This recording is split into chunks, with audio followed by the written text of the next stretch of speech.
Hello everyone. तो कल मैंने आपके साथ शेयर की थी क्लास थर्ड की ईवीएस एनसीईआरटी का पूरा नोट्स, और आज मैं आपके साथ शेयर कर रही हूँ क्लास फोर्थ ईवीएस का पूरा नोट्स है। एनसीईआरटी की बुक का पूरा मैंने निचोड़ यहाँ पे डिस्कस किया हुआ है, और ये सीटेट के एग्ज़ाम के पॉइंट ऑफ व्यू से बहुत ज़्यादा इंपॉर्टेंट है। इसको पढ़ने से, और फिफ्थ क्लास की और मैं डालूंगी, उसको पढ़ने से आपके सीटेट के एक भी क्वेश्चन ईवीएस के मिस नहीं होंगे। आप सारे अटैम्प्ट करके आओगे 15 आउट ऑफ 15, और जो 15 पेडागॉजी है वो भी मैं अलग वीडियो में डिस्कस कर दूंगी। तो मेरे चैनल पे लास्ट तक बने रहिएगा। तो चलिए वीडियो को स्टार्ट करते हैं। हमारा टॉपिक है हाथी। हाथी से बहुत ज़्यादा क्वेश्चन देखने को मिलते हैं, और होता है उसके आंसर बहुत बड़े बड़े से लिखे रहते हैं, और उसमें से 4 ऑप्शन देगा और बोलेगा इसमें से कौन सा गलत है। तो आपको 3 सही बताने पड़ेंगे, ठीक है। तो इसके लिए हाथी के बारे में आपको सब कुछ जानना बहुत ज़रूरी है। एक बड़ा हाथी एक दिन में 100 किलो से ज़्यादा पत्ते और झाड़ियाँ खा लेता है। हाथी बहुत कम आराम करता है। हाथी केवल एक दिन में 2 से 4 घंटे ही सोता है। हाथी को पानी और कीचड़ में खेलना बहुत पसंद है, और उससे क्या होता है, उसके शरीर को ठंडक मिलती है।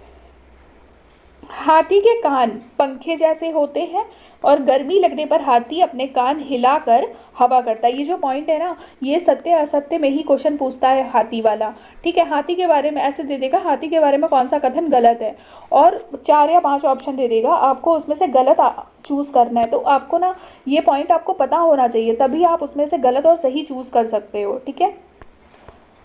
3 महीने के हाथी का वजन 200 किलोग्राम के आसपास होता है, ठीक है। 3 महीने के हाथी का वजन 200 किलोग्राम के आसपास होता है। अब हाथी के झुंड की बात कर लेते हैं, इससे भी बहुत क्वेश्चन बनते हैं। हाथी का झुंड, हाथी के झुंड में केवल हथनियां और बच्चे ही रहते हैं, ठीक है। झुंड की सबसे बुजुर्ग हथनी जो होती है वो क्या होती है, पूरे झुंड की नेता होती है। कौन होती है, झुंड की सबसे बुजुर्ग हथनी पूरे झुंड की नेता होती है। हाथी के एक झुंड में 10 से 12 हथनी और बच्चे होते हैं। 14 से 15 साल के हाथी झुंड में रहते हैं, उसके बाद वह झुंड छोड़ देते हैं। जो हाथी होते हैं वो 14 से 15 साल तक ही रहते हैं, उसके बाद वो झुंड छोड़ देते हैं। फिर केवल झुंड में कौन बचता है, हथनी और बच्चे। और जो हाथी के झुंड का जो नेता होता है वो कौन होता है, सबसे बुजुर्ग हथनी होती है। हाथी परेशानी आने पर एक दूसरे की मदद करते हैं। अब राजस्थान जोधपुर में खेजड़ली गांव है, उसके बारे में देख लेते हैं कि वो किस लिए फेमस है। राजस्थान के इस खेजड़ली गांव में खेजड़ी के बहुत से पेड़ थे। खेजड़ी गांव के लोग पेड़ों को कटने से बचाने के लिए 300 साल पहले पेड़ों से चिपक कर खड़े हो गए थे। कहाँ पर, खेजड़ी गांव में। खेजड़ली गांव में खेजड़ी के पेड़ को बचाने के लिए, ठीक है, पेड़ों को बचाने के लिए लोग चिपक के खड़े हो गए थे। आज 300 साल उस जो वो इंसिडेंट हुआ उसके 300 साल बीत गए हैं, और 300 साल के बाद भी यहाँ के लोग क्या कहलाते हैं, बिश्नोई कहलाते हैं। पेड़ों और जानवरों की रक्षा करते हैं। 300 साल के बाद भी जो लोग हैं वो बिश्नोई कहलाते हैं और पेड़ों और जानवरों की रक्षा करते हैं। और ये जो इलाका है ये राजस्थान में आता है, लेकिन फिर भी ये इलाका हरा भरा है। जानवर बिना किसी डर के इधर उधर घूमते हैं इस इलाके में, ठीक है।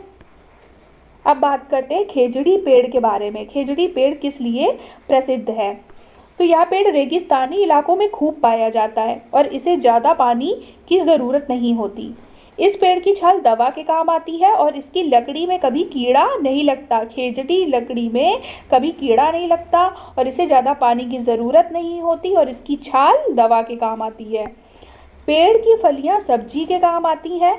पत्तियां वहां रहने वाले जानवर खाते हैं, और इस पेड़ की छाया में बच्चे खेलते हैं। खेजड़ी वृक्ष से भी क्वेश्चन बहुत पूछे गए थे, तो आप लोग ध्यान से देखिएगा और नोट्स अपने बनाते हुए चलिएगा, ठीक है। बांस और रस्सी से बने पुल भारत के असम राज्य में पाए जाते हैं, ठीक है। बांस और रस्सी से बने पुल कहाँ पाए जाते हैं, भारत के असम राज्य में पाए जाते हैं। और ये इस तरह से क्वेश्चन पूछेगा ना कि भारत के किस राज्य में बांस और रस्सी से बने पुल के द्वारा बच्चे स्कूल जाते हैं, तो वो क्या हो जाएगा, असम राज्य में, ठीक है।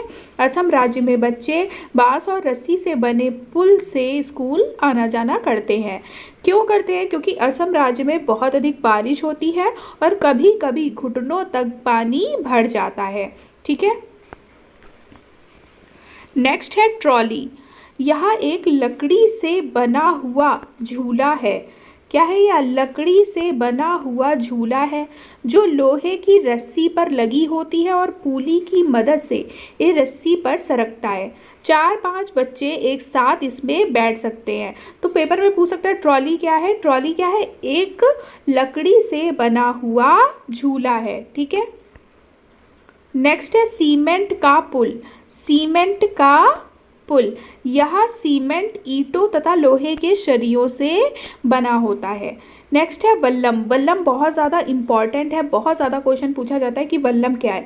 तो वल्लम केरल में नदी पार करने के लिए प्रयोग किया जाता है और वल्लम लकड़ी की बनी छोटी नाव है। वल्लम क्या है? लकड़ी की बनी छोटी नाव है। ऊंट गाड़ी, राजस्थान में एक जगह से दूसरा जगह आने जाने के लिए प्रयोग की जाती है। क्या? ऊंट गाड़ी। और ऊंट गाड़ी क्या है? रेत में आसानी से चल सकती है। नेक्स्ट है बैलगाड़ी। मैदानी इलाकों के गांव में अक्सर प्रयोग में लाई जाती है। ठीक है। अब हम देख लेते हैं जुगाड़। जो यह आगे से मोटर बाइक की तरह दिखती है पर पीछे से लकड़ी के फट्टों सी बनी होती है। घने जंगलों में दिन में भी अंधेरा रहता है और सन्नाटे में पक्षियों और जानवरों की आवाज़ें सुनाई देती हैं। अब ये जो पॉइंट है ना, ये बहुत ज़्यादा इम्पॉर्टेंट है। ठीक है। बर्फ़ पर पैर जमाते हुए ध्यान से चलना चाहिए क्योंकि बर्फ़ में पैर धंस जाते हैं और अगर बर्फ़ जमी हुई हो तो पैर फिसल भी सकता है। ठीक है। तो जैसे क्वेश्चन पूछा जा सकता है कि बर्फ़ पर किस तरह चलना चाहिए, तो बर्फ़ पर पैर जमाते हुए ध्यान से चलना चाहिए। उत्तराखंड में किस तरह के रास्ते पाए जाते हैं? तो उत्तराखंड में ऊबड़ खाबड़ पथरीले रास्ते पाए जाते हैं। पक्षियों के कान, पक्षियों के कान होते हैं कि नहीं, ये इस तरह से भी क्वेश्चन बन सकता है, बट हमें तो दिखते नहीं है। तो देखते हैं, पक्षियों के कान दिखते नहीं हैं लेकिन उनके सिर के दोनों तरफ छोटे छोटे छेद होते हैं। यह पंखों से ढके रहते हैं और इन्हीं की मदद से पक्षी सुनते हैं। छिपकली के भी छोटे छेद जैसे कान होते हैं जो बहुत ध्यान देने पर दिखाई देते हैं। क्या? अनीता कुशवाहा, जिसे स्टार गर्ल कहते हैं, मतलब चमकता सितारा। तो चमकते सितारे उन साधारण लड़कियों की असाधारण कहानियां हैं जिन्होंने स्कूल जाकर अपनी ज़िंदगी बदली। अनीता कुशवाहा एक ऐसी लड़की है जिन्होंने स्कूल जाकर अपनी ज़िंदगी बदली, इसलिए इन्हें चमकता सितारा यानी कि स्टार गर्ल कहा जाता है। अब बिहार का मुजफ्फरनगर लोचाहा गांव, इसके बारे में देख लेते हैं। ये क्यों फेमस है? इस इलाके में लीची के पेड़ बहुत पाए जाते हैं। ठीक है। कहाँ पर? लोचाहा गांव में। और लोचाहा गांव कहाँ है? मुजफ्फरनगर, बिहार में। लीची के फूल मधुमक्खियों को बहुत लुभाते हैं। ये क्वेश्चन पूछा गया था कि किसके फूल मधुमक्खियों को बहुत लुभाते हैं, तो क्या हो जाएगा? लीची के फूल। इसलिए इस क्षेत्र के लोग मधुमक्खी पालन कर शहद बनाने का काम करते हैं। कहाँ के लोग? लोचाहा गाँव के लोग। मधुमक्खी पालन का सरकारी कोर्स भी करवाया जाता है। ठीक है। अक्टूबर से दिसंबर मधुमक्खी के अंडे देने का समय होता है और मधुमक्खी पालन शुरू करने का उपयुक्त समय भी माना जाता है। ये क्वेश्चन पूछा गया था कि मधुमक्खी के अंडे देने का समय कौन सा उपयुक्त होता है, तो कौन सा हो जाएगा? अक्टूबर से दिसंबर मधुमक्खी के अंडे देने का उपयुक्त समय होता है। ठीक है। लीची के फूल फरवरी में खिलते हैं और मधुमक्खी एक बक्से से 10 किलो शहद प्राप्त होता है। यहाँ 2 क्वेश्चन बन रहे हैं। लीची के फूल कब खिलते हैं? तो लीची के फूल फरवरी में खिलते हैं और मधुमक्खी के एक बक्से से कितना किलो शहद प्राप्त होता है? तो 10 किलो शहद प्राप्त होता है। अब बात करते हैं मधुमक्खी का छत्ता। एक छत्ते में एक रानी मधुमक्खी होती है जो अंडे देती है। मधुमक्खी के छत्ते में एक रानी मधुमक्खी होती है। ठीक है। छत्ते में कुछ नर मधुमक्खी भी होते हैं जो एक काम को छोड़कर और कोई काम नहीं करते हैं। छत्ते में बहुत सारी काम करने वाली मधुमक्खियाँ भी होती हैं। यहाँ दिन भर काम करती हैं और शहद के लिए फूलों का रस भी यही ढूंढती हैं। कौन ढूंढती है? काम करने वाली मधुमक्खियाँ। जब किसी मधुमक्खी को रस मिल जाता है तो वह एक तरह का नाच करती है, जिससे दूसरी मधुमक्खियों को पता चल जाता है कि रस कहाँ। ये क्वेश्चन पूछा गया था कि मधुमक्खियों को कैसे पता चलता है कि दूसरी मधुमक्खी को रस मिल गया है। तो जिस मधुमक्खी को रस मिल गया होता है वो एक तरह का नाच करके दिखाती है, जिससे दूसरी मधुमक्खियों को पता चल जाता है। काम करने वाली मधुमक्खियां इसी रस से शहद बनाती हैं। छत्ता बनाने का काम भी इन्हीं का होता है। बच्चों को पालने का काम भी इन्हीं बेचारी काम करने वाली मधुमक्खियों का होता है। रानी मक्खी केवल क्या करती है? अंडे देती है। चींटियां, दीमक और ततैया के बारे में जान लेते हैं। चींटियां भी मिलजुल कर रहती हैं। चींटियों का काम बटा रहता है। रानी चींटी क्या करती है? जैसे रानी मधुमक्खी अंडे देती थी, सिपाही चींटियां बिल का ध्यान रखती हैं और काम करने वाली चींटियां भोजन ढूंढकर बिल तक लाती हैं। रानी चींटी का काम यहाँ पर क्या है? केवल अंडे देने का। दीमक और ततैया भी समूह में रहते हैं। ठीक है, अब एक स्टोरी है इसमें जिसमें ट्रैवल करती है एक लड़की, और उसी चैप्टर से है ये। वो गुजरात जा रही है, तो गुजरात में क्या क्या कौन कौन से सिटी पड़ती है? तो गुजरात में गांधीधाम, अहमदाबाद और वलसाड़, ये कहाँ है? गुजरात में। कोझीकोड कहाँ है? केरल, मडगांव में। मडगांव कहाँ है? गोवा में। और गोवा में कैसी मिट्टी पाई जाती है? लाल मिट्टी। गोवा से केरल तक के रास्ते में 92 सुरंगें और 2000 पुल है। ये क्वेश्चन भी बनता है कि गोवा से केरल तक के रास्ते में कितनी सुरंगें और कितने पुल हैं? तो 92 सुरंगें और 2000 पुल हैं। अब ये मेरे एग्जाम में पूछा गया था कि मलयालम में माँ की बड़ी बहन को क्या कहते हैं। मेरे में पूछा गया था कि मलयालम में वलियम्मा का क्या अर्थ होता है? तो इसका अर्थ होता है माँ की बड़ी बहन। माँ की बड़ी बहन को क्या बोलते हैं मलयालम में? वलियम्मा। और माँ की माँ को क्या कहते हैं? अमुम्मा। ठीक है, अब है केरल में पानी के इधर उधर जाने के लिए फेरी का इस्तेमाल किया जाता है। केरल में एक जगह से दूसरी जगह जाने के लिए, पानी में जाने के लिए फेरी का इस्तेमाल किया जाता है। आंध्र प्रदेश में लोगों का एक विशेष कैंप है, समूह है। इस कैंप द्वारा कम उम्र की शादीशुदा लड़कियों को फिर से स्कूल भेजने में मदद की जाती है।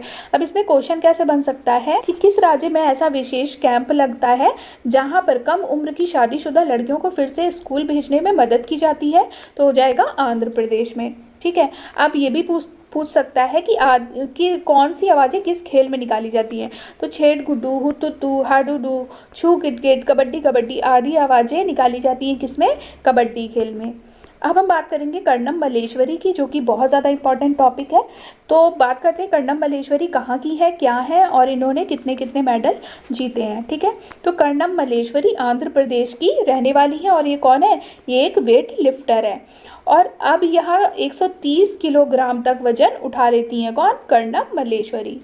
भारत के बाहर कर्णम मल्लेश्वरी ने 29 मेडल जीते हैं और इनके पिताजी पुलिस में हवलदार हैं। और एक और लास्ट में क्वेश्चन है, उत्तराखंड में पहाड़ों के बीच फूलों की घाटी स्थित है। अब हम बात करेंगे मधुबनी पेंटिंग के बारे में।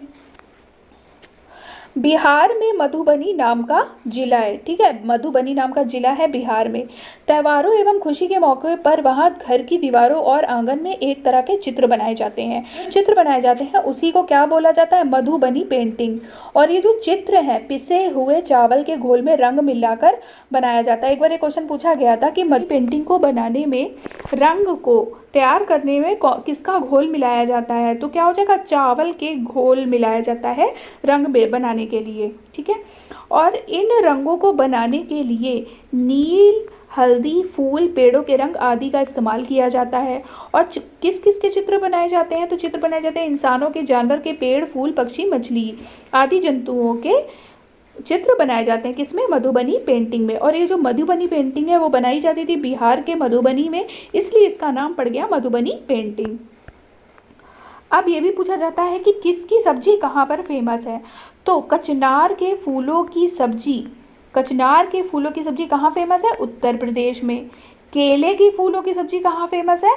केरल में। ठीक है, सहजन के फूलों के पकौड़े कहाँ बनाए जाते हैं? महाराष्ट्र में बनाए जाते हैं। कहाँ? महाराष्ट्र में सहजन के फूलों के पकौड़े बनाए जाते हैं।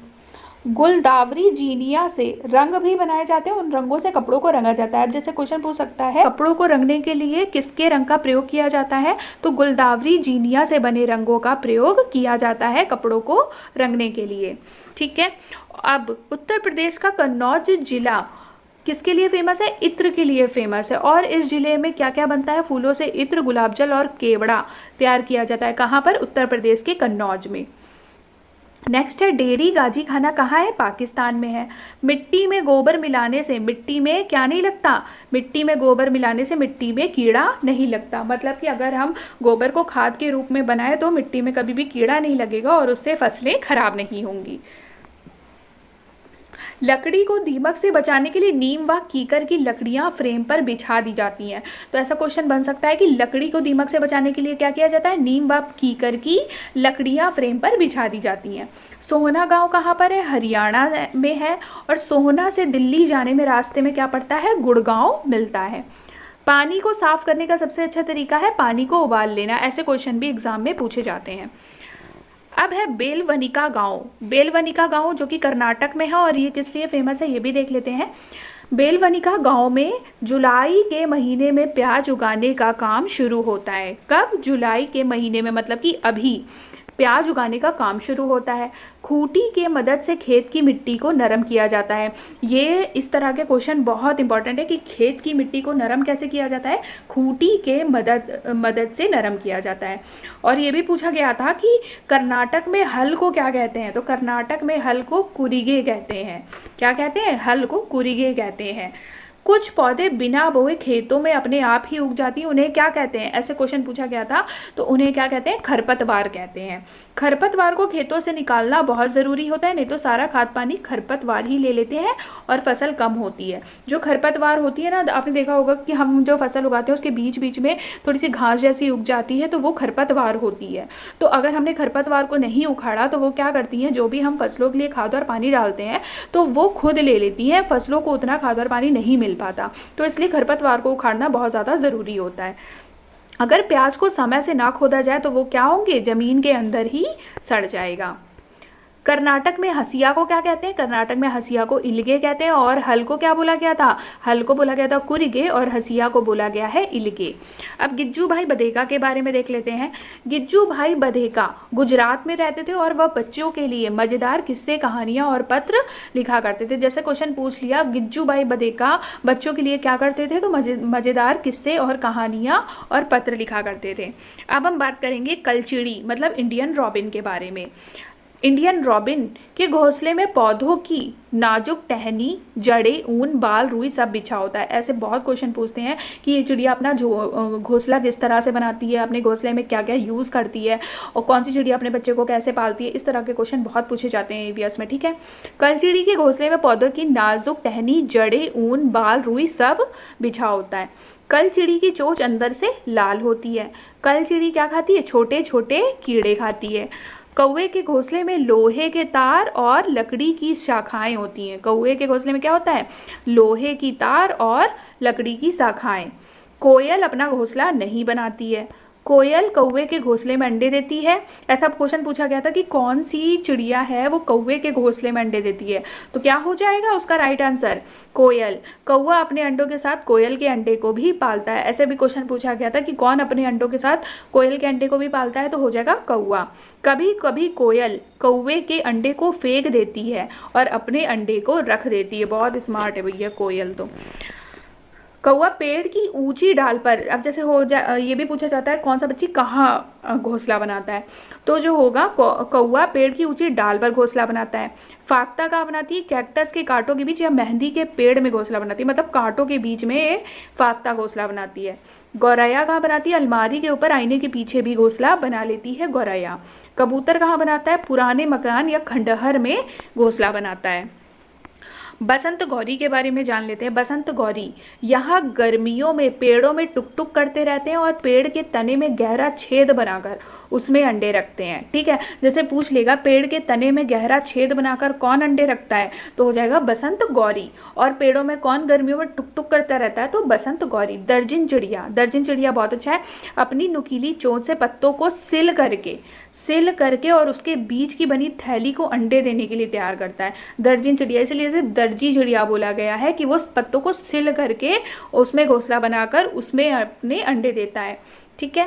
शक्करखोरा, शक्करखोरा से बहुत क्वेश्चन बनते हैं। या किसी छोटे पेड़ या झाड़ी की लटकती डाली पर अपना लटकता हुआ घोंसला बनाता है। शक्करखोर लटकता हुआ घोंसला बनाता है। ठीक है, ऐसे भी पूछा जाता है कि लटकता हुआ घोंसला कौन सा पक्षी बनाता है, तो हो जाएगा शक्करखोरा। और शक्करखोरा के बारे में जान लेते हैं। अपना घोंसला कैसे बनाता है, ये अपना घोंसला बनाता है बाल से, बारीक घास, पतली टहनियाँ, सूखे पत्ती, रुई, पेड़ की छाल के टुकड़े, मकड़ी के जाले और कपड़ों के चीथड़े से बनाता है।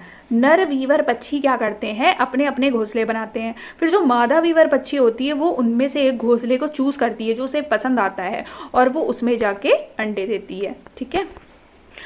पक्षी केवल अंडे देने के लिए ही घोंसला बनाता है। जब अंडों से बच्चे निकल जाते हैं तो वह घोंसला छोड़कर उड़ जाते हैं। घोंसला छोड़कर पक्षी अलग अलग जगहों पर चले जाते हैं, जैसे पेड़, जमीन पर और पानी में। अब हम देखेंगे जानवरों के बारे में। जानवरों से भी बहुत क्वेश्चन देखने को मिलता है, तो चलिए जानवरों के बारे में भी जान लेते हैं। गाय के आगे के दांत पत्तों को काटने के लिए छोटे होते हैं और घास चबाने के लिए पीछे के दांत चपटे और बड़े होते हैं।